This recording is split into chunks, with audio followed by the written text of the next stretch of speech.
حضور صلی اللہ علیہ وسلم نے فرمایا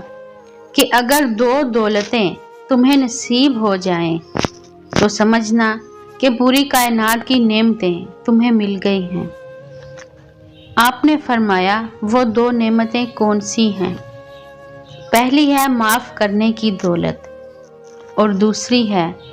یقین کی دولت کہ وہ انسان جس کو اللہ تعالیٰ نے اتنا ظرف بخشا ہے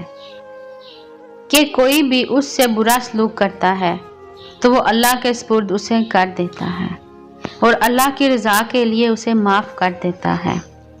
تو یہ سب سے بڑی دولت ہے۔ اور دوسری دولت ہے یقین کی دولت کہ کچھ بھی ہو جائے، آپ کی زندگی کتنے ہی مشکل حالات میں ہے، کتنی ہی مشکلات کا شکار ہو جائے، لیکن پھر بھی آپ کا اس بات پہ یقین ہو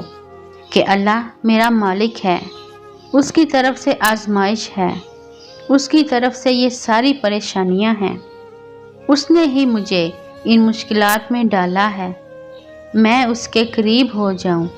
جب یہ آپ کا یقین ہو تو آپ کی سب سے بڑی دولت ہے۔